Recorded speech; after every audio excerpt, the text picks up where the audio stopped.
오늘 하나님 우리에게 주신 말씀은 열왕기하 2장 1절에서 11절까지의 말씀입니다.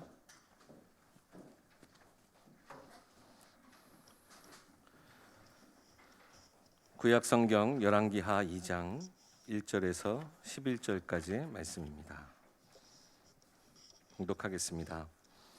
여호와께서 회오리 바람으로 엘리야를 하늘로 올리고자 하실 때에 엘리야가 엘리사와 더불어 길갈에서 나가더니 엘리야가 엘리사에게 이르되 청하건대 너는 여기 머물라 여호와께서 나를 베델로 보내시느니라 하니 엘리사가 이르되 여호와께서 살아계심과 당신의 영혼이 살아있음을 두고 맹세하노니 내가 당신을 떠나지 아니하겠나이다 하는지라.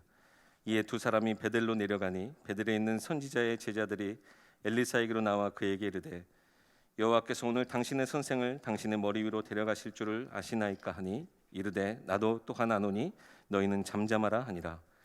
엘리야가 그에게 이르되 엘리사야 청하건대 너는 여기 머물라 여호와께서 나를 여리고로 보내시느니라.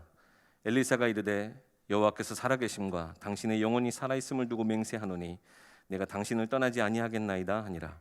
그들이 여리고에 이르매 여리고에 있는 선지자들의 제자들이 엘리사에게 나와 이르되 여호와께서 오늘 당신의 선생을 당신의 머리 위로 데려가실 줄을 아시나이까 하니 엘리사가 이르되 나도 아노니 너희는 잠잠하라. 엘리야가 또 엘리사에게 이르되 청하건대 너는 여기 머물라 여호와께서 나를 요단으로 보내시느니라 하니 그가 이르되 여호와께서 살아계심과 당신의 영혼이 살아있음을 두고 맹세하노니 내가 당신을 떠나지 아니하겠나이다 하는지라. 이에 두 사람이 가니라. 선지자의 제자 50명이 가서 멀리 서서 바라보매 그 두 사람이 요단가에 서 있더니 엘리야가 겉옷을 가지고 말아 물을 치매 물이 이리저리 갈라지고 두 사람이 마른 땅 위로 건너더라. 건너매 엘리야가 엘리사에게 이르되 나를 내게서 데려감을 당하기 전에 내가 내게 어떻게 할지를 구하라. 엘리사가 이르되 당신의 성령이 하시는 역사가 갑절이나 내게 있게 하소서 하는지라. 이르되 내가 어려운 일을 구하는도다. 그러나 나를 내게서 데려가시는 것을 내가 보면 그 일이 내게 이루어지려니와 그렇지 아니하면 이루어지지 아니하리라 하고 두 사람이 길을 가며 말하더니 불수레와 불말들이 두 사람을 갈라놓고 엘리야가 회오리 바람으로 하늘로 올라가더라. 아멘. 박성진 목사님 나오셔서 갑절의 능력을 구하는 기도라는 제목으로 말씀 전해주시겠습니다. 대부분 우리 예배하면 우리 성도님들이 앉는 자리가 좀 대충 정해져 있거든요. 꼭 그 자리 근처에 앉는 분들은 항상 그 자리에 앉으세요. 그러다 보니까 요즘 코로나 휴가로 이렇게 한 주 정도 빠지시는 분들이 어디 앉으셨던 분이 딱 빠지면 코로나 때문에 휴가 다녀오시는가 보구나 뭐 이런 생각을 좀 해요.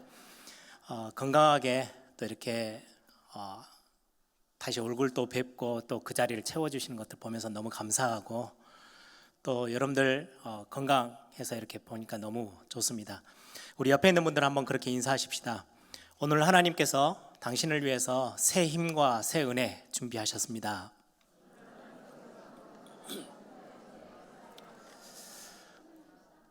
여러분들 건강 또 여러분들의 삶의 어떤 현장에서 능히 승리할 수 있을 만큼 하나님이 이전에 경험했던 그런 은혜 말고 새 은혜 오늘 준비하셨고 또 새로운 힘 하나님이 준비해 놓으셨습니다. 오늘 예배 통해서 마음껏 그 축복 찾아내고 누리는 그런 시간 되기를 바랍니다.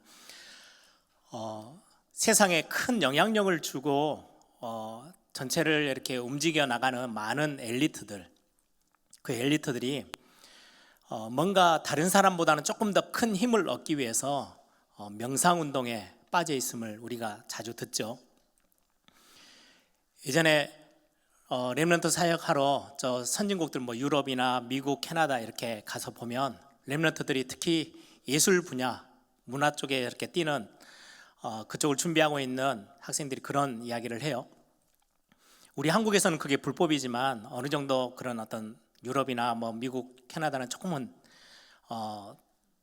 허락이 되고 있어서 교수들이 그런 이야기를 한대요. 너희들이 진짜로 꼭대기에 탑에 올라가고 싶으냐? 그러면 지금 너희들이 그냥 가지고 있는 실력 가지고는 어렵기 때문에 아주 고급 마약, 몸에 전혀 나쁜 영향을 주지 않는 고급 마약이 있다. 마약을 활용하면 훨씬 빠르게 너희들이 얻고자 하는 그 자리에 올라갈 수 있어. 그걸 활용해. 그런 어떤 아예 수업 시간에 그런 이야기를 하니까 렘넌트들이 질문해요. 이런 이야기를 합니다. 이럴 때 우리 어떻게 해야 됩니까? 뭐 이런 질문들을 하곤 해요. 그것뿐만 아니라 여러분들 운동선수들도 뭐 초등학생 때 축구를 한다 그러면 수백만 명이 막 다 해보고 싶어 하잖아요. 그러다가 이제 중학교, 고등학교 올라가면서 실력 차이로 이제 안 되는 아이들은 안 하고 이제 조금 올라가는데 거의 이제 프로로 가고 국가대표로 뽑힐 정도 되어지면 실력 차이가 많이 나서 그런 게 아니고요. 아주 미묘한 실력 때문에 어떤 거냐니까 굉장히 순간에 여유가 있다든지 순간을 대처하는, 당황하지 않고 대처하는 그런 힘, 그것 때문에 세계적인 선수가 되기도 하고 되지 못하기도 하고, 그거는 엄청난 차이가 확 나는 게 아니고 뭔가 미묘하게 저 사람에게는 있고 나에게 없다, 그러면 결국은 갈라지는 거예요. 그래서 어떤 미국이나 굉장히 뭐 할리우드나 뭐 이런 연예인들 또 영화 배우들 막 이런 사는 사람들이 있는 곳에 명상운동을 하는 그런 센터에 거의 회비가 한 달에 뭐 몇만 불? 그러면은 우리 한국 돈으로는 돈 1,000만 원이 훨씬 넘는 돈들이에요. 그걸 내고 가서 명상운동 한다고 앉아 있어요. 왜냐니까 그 미묘한 그 힘이 나에게 필요하거든요. 그래야 세계에 영향을 주고 사업을 하더라도 그런 어떤 순간의 상황 속에서 당황하지 않고 뭔가를 해낼 수 있고, 이런 어떤 이유들 때문에 많은 엘리트들이 명상운동에 빠져 있는 게 지금의 실제 현실입니다. 그런데 저와 여러분은 그들하고 똑같은 길을 걸어갈 이유는 없잖아요. 우리는 구원받은 하나님의 자녀들입니다. 그래서 하나님이 우리에게 기도할 수 있는 비밀을 허락하셨어요. 우리가 기도하는 이유가 있어요. 단순히 종교인들처럼 아주 조그만한 필요를 채우기 위해서 우리가 기도하는 게 아니고, 우리의 기도 속에 가장 중요한, 우리의 모든 만물을 지으시고 움직이시는, 그리고 우리의 생명의 주관자 되신 성삼위 하나님을 누리는 시간이 기도하는 시간입니다. 그래서 여러분들이 기도하러 엎드렸다, 세상의 그 어떤 힘하고도 비교할 수 없는 능력을 여러분들이 소유할 수 있게 돼요. 그게 우리의 기도예요. 그래서 지금 연초부터 시작해서 기도에 대한 메시지를 계속 나누죠. 여러분들 그냥 지식적인 부분으로 두지 마시고 그 내용들을 여러분들이 하나님의 말씀 딱 붙잡고 실제 기도에 여러분들이 실천으로 옮겨보고 도전해보는 그런 축복들이 있기를 바랍니다. 성삼위 하나님을 누리고 성삼위 하나님이 계시는 천국 보좌의 축복을 우리가 실제로 체험하는 거예요. 천국 보좌, 하나님이 움직이시는 천군 천사들, 여러분들 우리 기도 내용들 메시지를 계속 들어왔죠. 히스기야가 기도하고 여호사밧이 기도하고 중요한 시간에 기도할 때 하나님은 주의 천사를 보내셔서, 베드로가 옥에 갇혔을 때도 주의 천사를 보내서 옥문도 여시고 하룻밤 사이에 18만 5천 명의 생명을 걷어가시기도 하시고, 순간의 모든 전쟁에서 완전히 승리케도 하시는 그런 하늘 보좌의 어마어마한 축복과 그 배경, 어디 속에서 누려요? 기도 속에서 누리는 거예요. 세상 사람들이, 특히 엘리트들이 원하는 그 조그만한 힘, 이거하고는 비교도 안 되는 어마어마한 힘이에요. 세상 사람들이 볼 수도 없고 따라올 수도 없는 힘이죠. 여러분들이 지금에 있는 현장, 우리 렘넌트들 학업의 현장, 우리 생업 현장을 뛰고 있는 산업인들과 직장 모든 현장에 있는 분들, 특히 교회가 이 힘을 놓쳐버리면 세상에 그냥 밟히는 거예요. 욕을 먹고. 교회는 어마어마한 힘이 있거든요. 세상을 바꿀 만큼, 살릴 만큼. 그래서 우리의 기도에는 굉장한 비밀이 있죠. 그리고는 하나님의 자녀된 권세를 기도 속에서 누리게 됩니다. 대부분의 사람들은 신앙생활 한다고 하면서도 요셉의 형들처럼, 광야 길을 걸어가던 이스라엘 백성들처럼, 예수님 공생애 때 제자가 아닌 무리로 따라다니던 사람들, 단순히 의식주 문제, 그것 붙잡고 있는 거예요. 막 기도하는 것 같은데 주로 내용이 뭐냐? 눈에 보여지는 거, 손에 잡히는 의식주 문제, 환경, 뭐 이런 거. 우리는 그걸 훨씬 넘어서 성삼위 하나님을 누리고 하늘 어마어마한 배경을 누리고 권세를 누리는 게 저와 여러분의 참된 기도의 비밀입니다. 그래서 하나님의 사람들을 보면 임마누엘의 축복을 누리고요, 땅의 것 말고 위의 것을 바라보고 그를 구했던 게 하나님이 쓰셨던 하나님의 사람들의 기도였고 그들의 삶이었습니다. 오늘 본문에 나오는 엘리사 역시 그 당시에 여러분들 잘 아시죠? 북쪽 이스라엘 가장 악했던 왕 아합 왕, 그리고는 그 아합 왕을 이리저리 움직였던 이세벨, 이 두 사람이 나라를 온통 우상 동네로 만들어 버렸던 그때 어떻게든지 살아남으려고 다 아부하고 그 눈에서 벗어나지 않으려고 막 그렇게 의식주 문제, 자기의 어떤 나름대로 손에 쥐고 있는 거 안 뺏기려고 하고 있는 그 시대 때 권력자들도 모르는 완전 다른 눈에 보이지 않는 힘, 그걸 구했던 오늘 기도가 오늘 본문에 나옵니다. 엘리사는 그걸 알고 있었던 거죠. 다른 사람들에게는 아예 다른 사람들이 눈치도 못 채고 있는 힘, 나에게 엘리사 우리 스승인 그 선지자에게 역사하셨던 성령의 역사 갑절을 내게 주십시오. 갑절의 능력을 달라고 기도하는 모습을 우리는 오늘 본문을 통해서 확인합니다.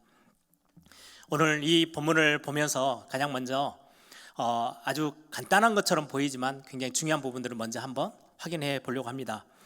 오늘 스승인 엘리야와 제자인 엘리사가 만나고 거기에서 많은 일들이 진행되어지고, 오늘 본문은 스승되는 엘리야가 이제 하나님의 부름을 받고 떠나가고, 그리고는 엘리사가 그 다음 대를 이은 중요한 선지자의 전체 지도자가 되어지는 모습입니다. 열왕기상 19장 19절에 보면, 오늘은 열왕기 하를 읽어서요, 19장 19절을 보면 엘리야가 엘리사를 찾아가서 부릅니다. 나를 따라와라. 예수님이 제자를 부르시는 것처럼 나를 따라와라. 그 모습이 나오는데, 그때가 언제냐니까 엘리야가 혼자서 그 우상과의 싸움에 있었죠.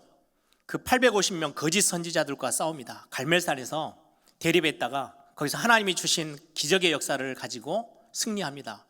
승리도 잠깐이고, 이세벨이 화가 난 거예요. 자기가 움직이는 850명이나 되어지는 자기 중심으로 움직이는 모든 거짓 선지자들이 하룻밤 사이에 다 죽었어요. 전쟁에서, 그 싸움에서 져버렸어요. 그러고 나니까 그 권력의 힘을 가지고 내가 저 엘리야를 죽이고야 말 거다, 반드시 잡아와라 라고 그 명령 하나에 엘리야가 순간 모든 힘을 다 잃어버리고 낙심해서 도망갑니다. 쉴 틈 없이 도망가서 쓰러집니다. 여러분들 잘 아시죠? 하나님이 힘 주셔서 호렙산으로 옮겨와서 거기에서 하나님이 하신 말씀이에요. 엘리야에게, 너 이게 끝이 아니야. 엘리야는 말해요, 나 지금 내 생명 좀 걷어가 주세요. 나 할 일, 이 땅에서 할 일 다 했어요 라고 말하는 엘리야 앞에 하나님이, 아니야, 앞으로 네 말고도 7천 제자가 지금 이 땅에 숨겨져 있어. 그거 다 찾아내서 이 땅 바꿀 거야. 그리고는 너 말고 다음 후계자인 엘리사를 찾아내. 그리고 내가 실제로 이 나라를 살릴 수 있는 왕도 바꿀 거야.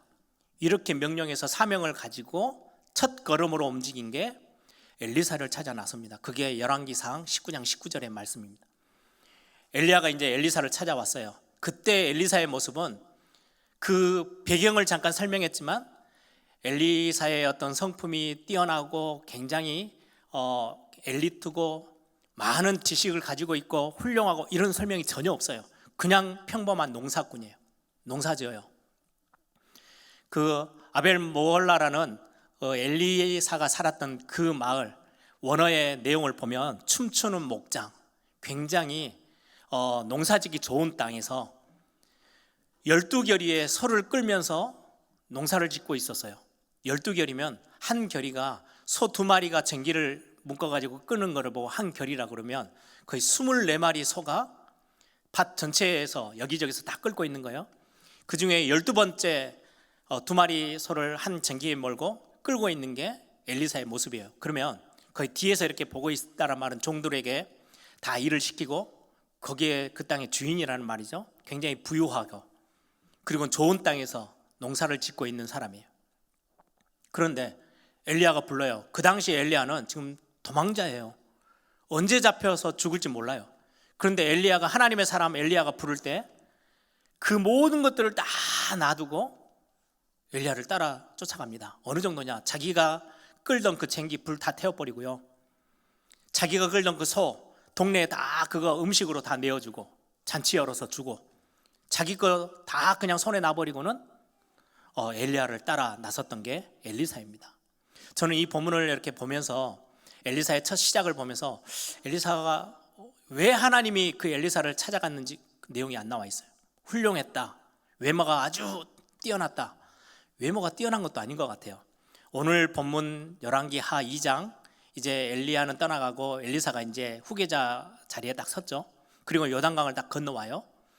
그때 요단을 건너서 이제 마을을 걸어가는데 마을에 있던 어린아이들이 엘리사를 보고 놀려요. 뭐라고 놀리는지 아세요? 성경에 그렇게 기록되어 있어요. 대머리야 꺼져라, 대머리야 꺼져라, 이렇게 하면서 놀려요. 그 말은 엘리사가 머리카락이 없는 거예요. 외모로 볼 때도 막 출중하고, 야, 지도자가 될 만큼 대단하구나, 이렇게 보여지는 인물도 아니라는 말이에요. 그냥 평범한 사람이었는데 하나님이 그를 부르는 것처럼 저와 여러분도 그리스도께서 먼저 찾아오셔서 저와 여러분을 부르셨어요. 하나님이 그리스도를 보내서 우리를 부르시면서 그리스도를 통해서 우리에게 행하신 일들이 있어요. 모든 죄, 절대 우리가 해결할 수 없는 죄 문제 완전히 끝내버리셨고, 그리고는 우리는 평생 죄 때문에 사단의 종으로 살아야 될 우리에게 사단의 종에서 완전 해방해서 하나님의 자녀가 되어지고 천국 배경을 가지고 살 수 있는 엄청난 축복을 우리에게 허락하셨어요. 예수님을 만난 사람들이 다 그렇게 바뀌어요. 특별해서냐? 아니요. 평범하고 어떻게 보면 부정한 게 투성인데도 하나님 그렇게 부르셨어요. 이때 엘리야가 불렀을 때 엘리사는 모든 걸 다 뒤로 하고요, 자기가 지을 수 있는 거, 어떻게 보면 굉장히 부유하고 푸르른 농사짓기 좋은 땅의 것들 두지 않고요, 다 그냥 뒤로 없애버리고 온전히 하나님이 부르신 그 부르심에 쫓아왔어요. 우리는 어떠해요? 양손에 절대 안 놓치겠다고 세상 것들 좀 꽉 쥐고, 우리 구원받은 예수님이 부르시니까 그 부름에 따라가야 구원받을 수 있으니까 부름에 쫓아왔지만 양손에 뭔가 놓지 않은 것들 꽉 쥐고 있고요, 어떻게 보면은 양다리 걸치듯이 세상에 내가 좀 누릴 수 있는 것들은 빼앗기지 않고 그냥 좀 두고, 하나님이 부르신 그 구원의 축복은 또 감사하면서 또 그 자리에 있고, 우리의 모습은 좀 그렇게 있지 않는가. 엘리사의 모습을 보면서 우리는 많은 부분들을 좀 도전을 받게 됩니다. 여러분, 그런 부분들을 우리가 하나님이 우리를 부르실 때 여러분들이 어떻게 뛰어들어야 되는지 우리는 엘리사를 보면서도 많이 우리의 메시지로 삼아야 되겠습니다. 또한 이 엘리야와 엘리사의 만남은 최고의 만남이죠. 여러분들 일하시는 현장에서 특히 우리의 자녀들을 위해서도, 우리 렘넌트들을 위해서 만남의 축복을 놓고 기도하세요. 아합이라는 사람이 이세벨이라는 여자를 만나고 완전히 망하는 길을 걸어갔어요. 조금 더 나라가 더 부강해지려면 옆에 있는 우상 숭배를 하든 말든 저 나라의 족장의 딸을 데리고 와서 왕비로 삼으면 이 나라가 훨씬 더 강해지겠지. 그래서 데리고 왔겠죠. 이세벨을 데려왔는데 이세벨은 완전히 우상에 찌들어 있는 사람이에요. 그 모든 거짓 선지자들 다 끌고 와서 북쪽 이스라엘을 완전히 우상 동네로 만들어 버렸어요. 결국은 아합 왕은 하나님 앞에서 최고로 악한 왕으로 불림을 받게 되죠. 이렇게 만남이 중요합니다. 누구를 만나느냐. 여러분들 사업의 현장, 생업의 현장에서 우리 렘넌트들 앞으로 미래로 걸어가는 길 속에서 누구를 만나느냐 굉장히 중요해요. 교회와의 만남도 중요하고요, 영적 지도자와의 만남도 중요하고, 같이 함께 기도하며 기도의 동역자들을 누구를 만나느냐 굉장히 중요합니다. 기도하셔야 해요. 엘리야와 엘리사의 만남이 한 시대를 바꿨던 만남처럼 우리의 만남 속에서 언약을 잃지 않고 하나님의 사명 잘 감당할 수 있는 그런 만남들이 있도록 여러분들이 우리뿐만 아니라 우리의 자녀들을 위해서도 꼭 기도하시길 바랍니다. 오늘 엘리사가 마지막 엘리야가 하나님 부르심을 받고 떠나가는 그 시점에 기도했던 내용이죠. 갑절의 능력을 구하는 기도. 오늘 제목이에요. 갑절의 능력을 구하는 기도인데 어떨 때 왜 갑절의 능력을 우리가 구해야만 하는가? 오늘 본문을 보면서 조금 상황을 보겠습니다. 엘리야가 살았던 시대 여러분들 잘 아시죠? 아합 왕과 이세벨이 나라를 뒤흔들고 있었던 때, 가장 악한 하나님과 정반대의 길을 걷던 그 시절, 우상으로 가득 차 있는 그 현장, 그 엘리야가 그렇게 사역을 하다가 결국은 하나님의 손에 아합 왕이 죽어요. 그리고 그 아들이 왕 위로 올라갔었던 때가 엘리야와 엘리사가 딱 만나지는, 그리고 엘리사가 사역을 시작하는 그 시점의 현상입니다. 오늘 본문을 한번 보시면 우리가 열왕기 하 2장을 읽었는데요, 열왕기 상 마지막 22장 51절에서 53절을 보시면 제가 읽어드릴게요. 유다의 여호사밧 왕 제17년에 유다 왕이 여호사밧이 왕으로 있었고, 지금 북쪽 이스라엘은 아합의 아들 아하시아가 사마리아에서 이스라엘의 왕이 되어 2년 동안 이스라엘을 다스리니라. 지금 아합이 죽고 아합의 아들이 지금 왕이 되었어요. 52절, 그가 여호와 앞에서 악을 행하여 그의 아버지의 길 아합의 길, 그의 어머니의 길 이세벨의 길, 이스라엘에게 범죄하게 한 느밧의 아들 여로보암의 길로 행하며 바알을 섬겨 그에게 예배하여 이스라엘의 하나님 여호와를 노하시게 하기를 그의 아버지의 온갖 행위같이 하였더라. 아합이 왕으로 있을 때나 그 아들이 왕으로 있었던 지금 엘리야와 엘리사가 사역해야 될 사역의 현장에 분위기는 하나도 변한 게 없어요. 이제는 그런 분위기 속에서 굉장히 어려움 속에서 지금 사역을 시작해야 되는 엘리사, 그리고 사역을 마무리해야 되는 엘리야. 왜 엘리사가 갑절의 영감, 갑절의 능력을 구하는지 여러분들 아시겠죠? 제가 오늘 이 본문을 묵상하면서 예전에 우리 원로 목사님이 목회하셨던 그 현장들이 이렇게 떠올랐어요. 굉장히 힘들었던 때가 참 많이 있었거든요. 위기도 오고 교회 안에 이런저런 많은 문제들도 있었고, 지나가는 중에 올해가 40주년인데 40년 동안 쭉 흘러오면서 IMF도 만나고 여러 가지 문제들, 왜 교회 안에 문제가 없겠어요?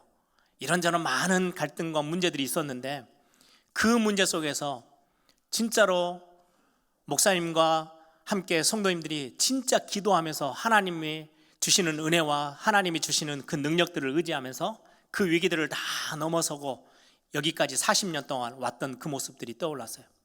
그러면 지금 우리 원로 목사님이 목회하셨던 그때보다 지금은 훨씬 더 여유롭고요, 훨씬 더 안정돼 있고, 더 많이 어떻게 보면은 많이 풍요로워진 것 같은데, 제가 보면서 더 많은, 예전보다 훨씬 더 많은 눈에 보이지 않는 영적인 유혹들, 많은 영적인 공격들, 우리가 풀어 헤쳐나가야 될 많은 것들, 이전에 한 번도 보지 못했던 코로나 위기까지 교회 안에 가득 차 있어요.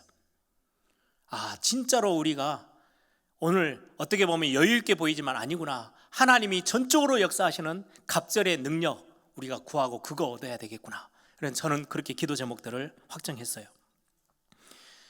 그런데 성경에 보면 하나님의 사람들을 아주 넓은 평화로운 들판으로 보내지 아니하시고요, 위기 속으로 하나님이 자꾸 몰고 가세요. 왜 그럴까요? 요셉을 보세요. 편안하게 세계복음 한 게 아니고 노예라는 신분으로 하나님이 그리로 인도해 가요. 다윗이 바로 왕이 되면 되는데, 골리앗을 이기고 왕이 돼버리면 되는데 10년을 넘게 도망자로 죽음의 위기 속에서 쫓겨다니면서 살도록 하나님이 그 길로 인도하셨어요. 위기의 길로. 우리가 신앙생활 하면서 모든 것들이 만사형통의 자리로 가면 좋겠는데 자꾸 위기를 만나는 우리의 걸음들, 우리의 환경들을 경험하게 됩니다. 왜일까요? 하나 기억하셔야 돼요. 위기가 하나님의 자녀들을, 구원받은 하나님의 자녀들을 절대로 무너뜨릴 수 없어요. 성경에 위기라는 거, 어려움이라는 거, 문제라는 게 하나님의 자녀들을 무너뜨린 적이 단 한 번도 없어요. 그럼 왜 하나님은 자꾸 하나님의 사람들을 위기라는 곳으로 몰고 갈까요? 진짜 하나님의 능력 체험할 수 있는 최고의 시간표거든요. 그래서 요셉이 노예로 갔을 때 성경은 뭐라고 설명하고 있어요? 여호와의 신에 감동된 자. 다윗이 그 죽음의 위기 속에 있었지만 하나님은 그를 뭐라고 평가하고, 다윗이 그 속에서 뭘 찾아내요? 여호와의 신에 충만한 자. 이게 비밀이에요. 굉장히 예수님과 함께 동행하는 제자들은요, 굉장히 많은 것들을 누렸죠. 기적 역사들을 보고 막 바다가 막 풍랑이 일던 것들이 멈추고 죽은 자가 살아나고, 오병이어를 가지고 물고기 5개, 보리떡 5개, 물고기 2마리로 5,000명이 먹고 얼마나 대단한 삶을 누렸어요. 아주 편안했거든요. 그런데 예수님이 십자가에 매달리면서 그때부터는 갑자기 위기가 찾아와요. 그때 그들의 수준은 예수님을 배반하고 도망가고 거기에 모든 시간을 다 할애했어요. 그런데 그들이 갑자기 변해요. 언제요? 마가다락방에서 약속하셨던 성령의 충만함을 딱 덧입고 나서는 죽음이 와도 괜찮아. 감옥에 갇혔는데 그 두려워 떨던 베드로가 뭐 하고 있어요? 자고 있어요. 아무 걱정이 없는 거예요. 위기는 하나님의 능력을 체험하는 최고의 시간표이지 우리의 상황을 무너뜨릴 수 있는 상황이 아니라는 거 여러분들이 꼭 기억하셔야 해요. 지금 코로나로 많은 교회들이 위기를 당합니다. 위기가 아니고 하나님의 능력을 진짜로 많은 교회들이 그냥 나름대로의 경험과 인본주의를 가지고 가던 교회들이 다 멈춰서고 온전히 하나님을 바라보고 하나님의 능력을 덧입을 수 있는 최고의 시간표. 역사의 기록도 마찬가지예요. 여러분, 초대교회 그리고는 중세교회, 초대교회는요 서로의 신분, 나 예수 믿는 사람이야, 너도 예수 믿는 사람, 그리스도인이야, 나도 그리스도인, 이거를 말로 끄집어내지도 못할 만큼의 위기의 순간이었어요. 카타콤에 숨어서, 그리고는 길 가다가 저 사람이 진짜로 예수 믿는 사람이 맞는지 안 맞는지, 그래서 서로 뭔가를 나눌 수 있는데 그거 확인하려고 땅에 물고기 모양을 그려서 서로 신분을 확인하고, 이 정도로 도망다니고 숨어 지내야 되고, 잡히면 그 사자, 그 원형 경기장에서 사자에게 뜯겨 먹혀야 되고, 불에 태워서 죽여야 되고, 순교해야 되는 그런 상황이에요. 그런데 가장 힘이 썼던 때가 언제예요? 초대교회 때예요. 이제는 황제가 교회를 다니기 시작하고 많은 사람들이 교회로 몰려들고 굉장히 풍요로움을 경험했던 중세교회 때, 그때 교회가 타락했어요. 아무 힘이 없었어요. 세상에 그냥 끌려갔지, 흑암문화에 끌려갔지, 흑암문화를 바꾼 적이 없어요. 위기가 우리를 강하게 만드는 거예요. 하나님이 그래서 하나님의 백성들을 간혹 위기 속으로 몰고 들어가기도 해요. 한국 교회를 보세요. 일제 강점기 때, 그리고는 전쟁이 터지고 공산주의가 막 교회를 핍박할 때, 그때 순교하며 기도하던 교회들 때문에요, 한국 교회가요 전 세계 선교의 왕국으로 설 만큼 하나님이 얼마나 많은 축복을 주셨는지 몰라요. 근데 지금요 훨씬 풍요롭고 훨씬 더 안정적이고, 교회 간다고 막 정치적으로 핍박이 옵니까? 없어요.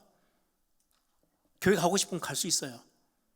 그런데 교회는 아무 힘이 없이요, 세상 사람들은 어느 누구나 손을 들어서 그냥 손가락질하고 욕을 하는데도 말도 못하고 지나가고 있는 지금의 상황이에요. 지금 코로나, 저는 하나님이 교회에게 굉장히 중요한 시간표를 주셨다고 생각해요. 우리가 깨어서 기도해야 될 시간표예요. 많은 분들이 중국 교회를 보고 참 어렵다, 힘들겠다. 아니요, 저는 최고의 시간표라고 생각해요. 저는 중국의 사역을 몇 번 다녀오면서 부러웠어요. 교회 사이즈가 부러운 게 아니고요, 교회 시스템이 부러운 게 아니고요, 그들이 기도하며 순수하게 하나님을 바라보는 그 믿음. 어느 날 한국교회에 사라지기 시작했던 그거. 위기는 절대로 하나님의 백성들, 하나님의 교회를 무너뜨릴 수 없어요.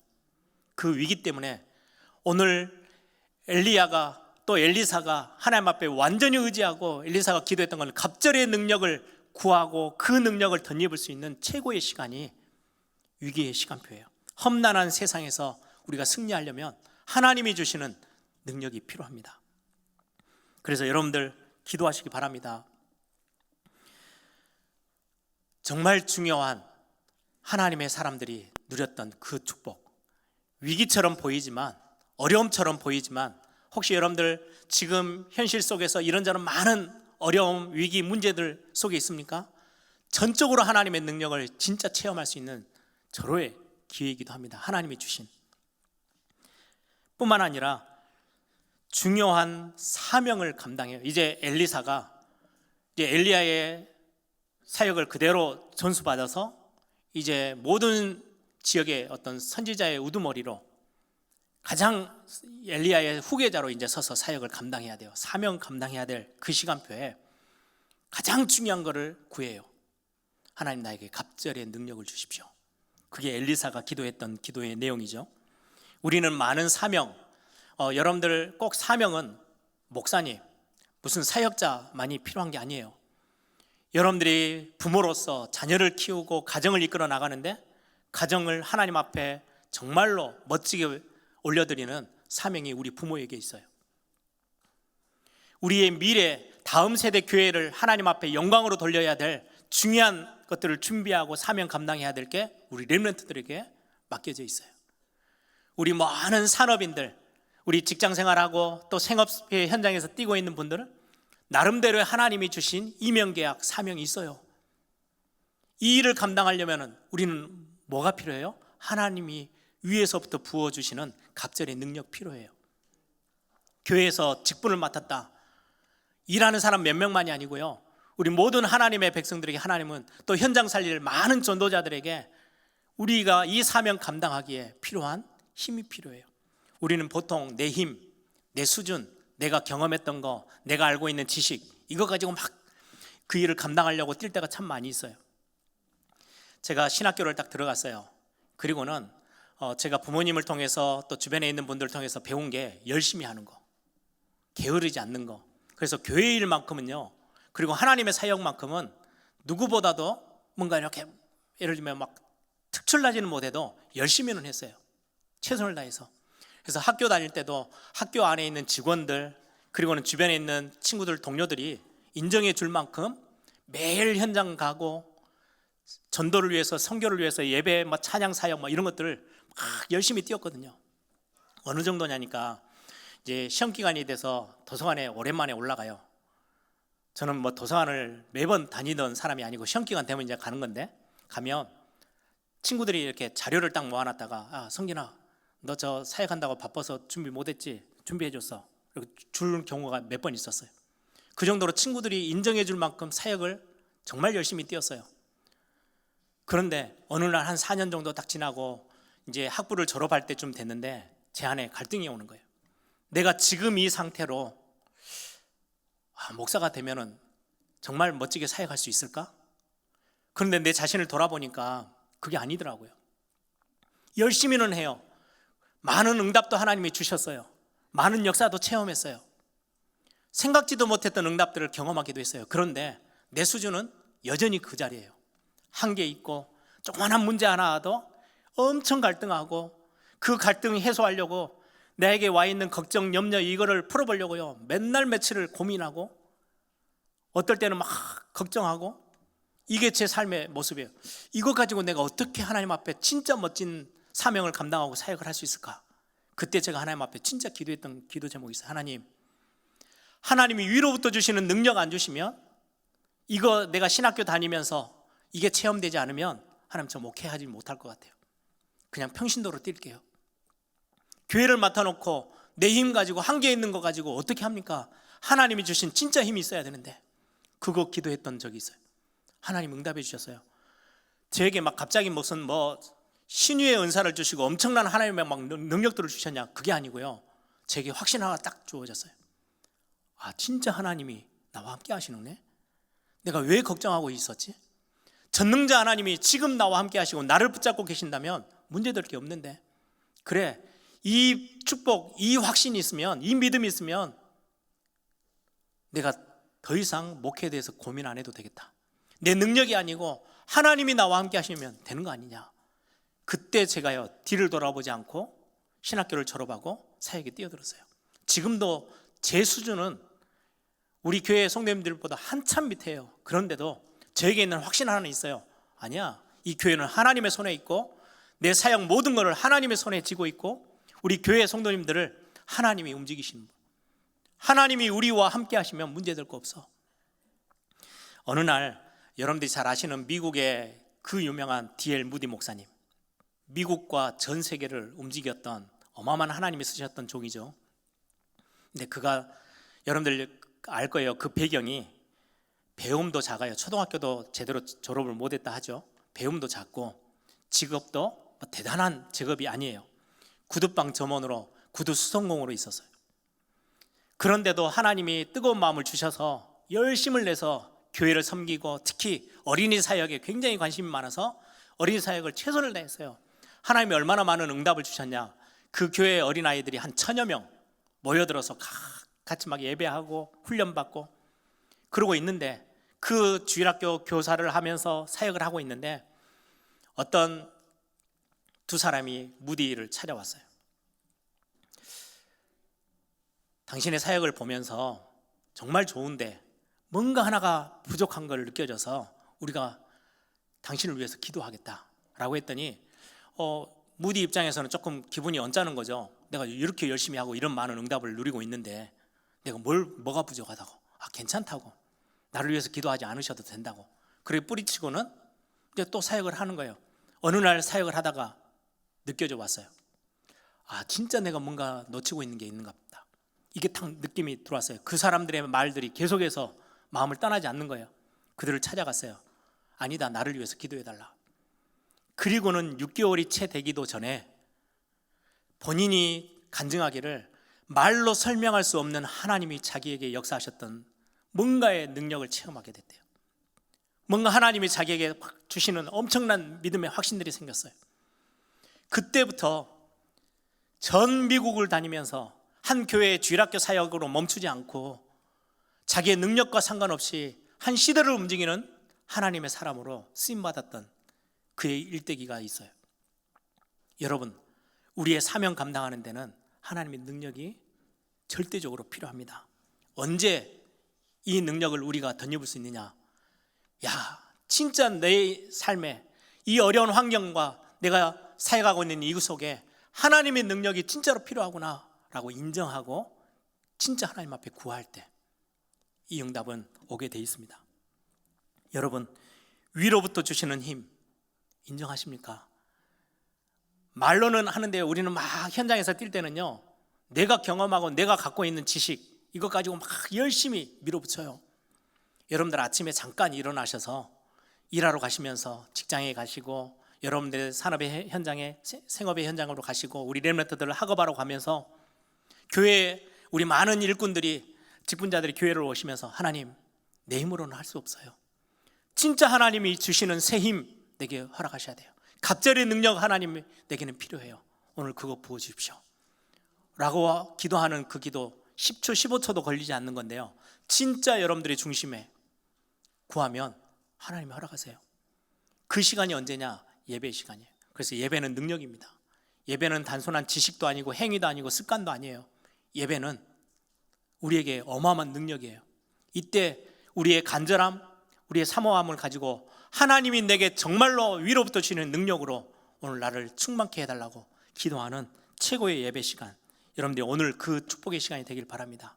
그래서 그 힘 가지고 지금 코로나의 위기들 다 넘어서시고요, 교회도 마찬가지, 그 비밀이 오늘 저와 여러분의 있기를 소망합니다. 그러면서 우리가 갑절의 능력이 필요한 비밀, 오늘 엘리사의 기도에는 갑절 이렇게 하니까 2배 아니에요. 그런 의미보다는 갑절의 능력은 누구에게 주어졌냐? 장자에게, 아들들이 많은데 첫째 아들 장자에게 주는 축복은요, 갑절이었어요. 그리고는 많은 제자들 중에 수제자, 후계자에게 주는 축복이 갑절의 축복이에요. 그 말은 지금 엘리사가 원하는 것은 많은 제자들이 지금 베델에도 있고 길갈에도 있고 여리고에도 있고 요단강 건너편에도 수십 명이 이렇게 다 지켜보고 있잖아요. 이들 말고 정말 나에게 하나님의 일을 감당하는데 수제자로, 내가 후계자로 설 수 있도록 나에게 능력을 주십시오. 내가 그 사역 감당하고 가겠습니다. 이런 어떤 굉장히 중요한 내용이에요. 여러분, 제가 예전에도 설교 제목으로 잡았는데 저는 그 제목이 있어요. 하나님, 이왕 신앙생활하는 거 끌려다니지 않고 끄는 인생이 되게 해주십시오. 세상에 끌려다니고 문화에 끌려다니고 분위기에 끌려다니는 사람 말고 하나님이 내게 힘 주시면, 하나님, 이 시대에 내가 끌려다니는 인생 아닌 끌고 가는 인생으로, 하나님이 쓰시는데 부족함이 없는 인생으로 하나님 설 수 있어요. 하나님, 나에게 능력 주십시오. 여러분들 기도하시기 바랍니다. 그래서 여러분들 어떤 자리에 있든 여러분들이 이 기도, 갑절의 능력을 구하는 기도, 여러분들이 놓치지 말기 바랍니다. 마지막으로 말씀을 정리하면서 기도에 여러분들 도전하세요. 어떤 설교가, 필립스라는 설교가가 있는데요, 그분이 책을 썼어요. 제목이 뭐냐니까 내 하나님은 너무 적다, 너의 하나님은 너무 적다. 굉장히 좀 자극적인 그런 글인데요, 그 중에, 그 책 중에 조그마한 시가 하나 있는데 시 제목이 뭐냐, $3어치만큼만 되는 하나님, 지금 우리 한국말로 하면요 3,000원 정도 가치가 되는 하나님, 뭐 이런 내용이에요. 내용이 어떤 거냐, 주님, 나는 주님의 작은 일부만 돈 3,000원 정도 주고 사고 싶습니다. 3달러 주고 사고 싶습니다. 내 영혼을 깨트리지 않을 정도. 그 말은 내가 하나님 때문에 뭔가 막 확 하나님 앞에 사로잡혀서 끌려가는 정도 말고 내 영혼이 깨지지 않을 정도, 수면을 방해받지 않을 만큼, 내 인생이 사로잡히지 않을 만큼만, 어떤 식이냐, 따뜻한 우유 한 잔 먹는 정도 하나님의 은혜가 내게 좀 필요합니다. 그런 이야기예요. 내 마음을 바꾸지 않아도 될 만큼, 시간이 날 때 교회에 갈 정도 되어지는 만큼만 하나님 내게 은혜 주십시오. 사람들이 알아차려 버리면 뭔가 불편한 게 많이 생기니까 사람들이 알아차릴 정도가 아닌 내 안에 그런 변화 말고 못 알아차릴 정도까지만 하나님 내게 은혜를 주십시오. 어떤 책임도 느끼지 않을 만큼 사람들이 나를 보고 야, 저 사람 참 괜찮은 사람이네 라고 느껴질 정도가 나에게 하나님의 것을 주십시오 라고 하는 기도 내용이에요. 얼마나 참 우스꽝스러웠죠. 근데 우리의 기도가 그렇다는 거예요. 하나님은 어떻게 보면 엄청 크신데 우리의 기도는 너무 작은 거죠. 그리고 안 뺏기고 싶은 거예요. 내가 가지고 있는 것들을. 하나님 내게 은혜를 막 주셔서 어느 날 막 잠도 자지 못할 만큼 막 하나님의 은혜로 막 충만한 그것 말고 좀 편안하게 내 잠을 빼앗기지 않을 정도. 다른 사람들이 야, 너 예수 믿는다고 너무 열심히 해. 그런 말을 안 들을 정도만 내가 구원의 은혜를 좀 누리면서 주일날 교회 가야 되지. 그 정도 찾아올 수 있을 정도. 우리가 그러합니까? 하나님은 얼마나 크고 광대하신 분인데요. 우리 신앙 고백하잖아요. 예수님이 가르쳐 주신 주기도문에도 그래요. 뭐라고 말씀해요? 하늘에 계신 우리 아버지요. 하늘에 계신 우리 아버지예요. 우리 신앙 고백 오늘도 하셨어요. 전능하사 천지를 만드신 하나님 아버지를 내가 믿습니다. 전능하시고 천지를 만드신 창조주이신 그 하나님이 나의 아버지 되심을 내가 믿습니다. 그렇게 고백해놓고 우리의 기도는 요만한 거예요. 작은 것 붙잡고 막 안절부절하는 거죠. 마태복음 28장 18절에는 하늘과 땅의 모든 권세를 가지신 분, 하나님을 표현하시면서 하늘과 땅의 모든 권세를 가지신 분, 그분이 나와 함께 하세요. 여러분들이 우리의 기도를 진짜 크게 하고요. 여러분들 기도 제목을 바꾸세요. 제가 학생 때 제 기도 제목이 진짜 유만했어요. 딱 그분이 기도하는 것만큼. 하나님은 엄청난 크신 분인데 내 기도는 아주 작은 거. 필리핀 단기 선교를 가고 싶은데 돈 60만 원이 없는 거예요. 하나님 이것 좀 주세요. 이 정도 기도. 제가 러시아 단기 선교를 이제 제가 대학 4학년 때 가야 되는데 돈이 2배로 커졌어요. 가야 되는데 전체 비용이 한 120만 원 든대요. 저게 돈이 없잖아요. 하나님 이거 어떻게 좀 채워주세요. 막 거의 막 눈물로 막 벌벌벌 떨면서 기도했던 제 수준인데 어느 날 제 기도 제목을 이 본문 설교를 딱 듣고요. 제가 학생 때 기도 제목을 딱 바꿨어요. 나는 너무 연약하고 아무 배경이 없는데 하나님이 내게 주신 비전은 세계 복음하고 세계 선교고 현장 살리는 거고 지금뿐만 아니라 다음 세대를 품고 살릴 만큼 나에게 교회의 사역, 중요한 주의 종으로서의 사역, 이걸 하나님이 내게 보여주시는데 나는 너무나도 하나님은 모든 만물의 주관자, 하늘과 땅의 모든 권세를 가지신 분인데 내 기도가 거기에 전혀 미치지 못하는 거구나. 그때 제 기도를 바꿨어요. 하나님, 저에게 갑절의 영감을 주십시오. 부족하지만 인생을 내가 끌려다니는 인생 말고 제가 인생을 끌 수 있을 많은 부분에 하나님 앞에서 정말로 중요한 사역을 감당할 수 있을 만큼 하나님 저에게 능력을 주십시오. 제가 기도에 욕심을 내고 제가 기도에 도전하기 시작했어요. 저는 그런 그릇이 전혀 못 되거든요. 그런데 하나님 앞에 도전했어요. 왜요? 하나님은 크신 하나님이시니까. 여러분들 어떤 자리에 계십니까? 하나님은 우리의 신앙 고백처럼 전능하사 천지를 만드신 하나님 아버지를 내가 믿습니다 라고 고백해요. 하늘과 땅의 모든 권세를 가지신 분이세요. 그분이 우리와 함께 계시거든요. 여러분들 기도의 그릇을 크게 넓히시길 바랍니다. 뿐만 아니라 오늘 본문에 엘리야와 엘리사가 이렇게 지나오는 모든 자리에 많은 생도들이 있었어요. 선지자 제자들이 있는 거죠. 길갈에도 베델에도 여리고에도 요단강 건너편에도 많은 사람들이 거기에 머물러 있어요. 저는 그 모습을 보면서 우리 성도님들에게 도전하고 싶어요. 기도로 도전하십시오. 그 자리에 여러분들 머물러 있지 마십시오. 어린아이, 우리 태영아 아이들이 예배 시간에 저 뒤쪽에 보면은 아이들이 막 이렇게 많이 있어요. 얼마나 귀여워요. 막 이제 막 우리 목사님들하고도 모임하면요, 너 이제 뭐 내 마지막 막내가 이제 말을 너무 잘하기 시작했다, 뭐 이렇다 저렇다 막 하면서 얼마나 귀엽게 이야기를 한대요. 근데 그게 너무 귀엽다고 10년이 지났는데도 그 모습에 그대로 있다, 그건 아니에요. 그렇죠? 커야 돼요. 자라가야 돼요. 우리의 지금의 모습, 지금의 여건이 괜찮아 라고 한다고 우리가 그 자리에 머물러 있다면 우리는 더 큰 거를 우리의 하나님의 응답으로 붙잡지를 못해요. 엘리사는 그걸 거부했어요. 나는 머물러 있지 않을 거야.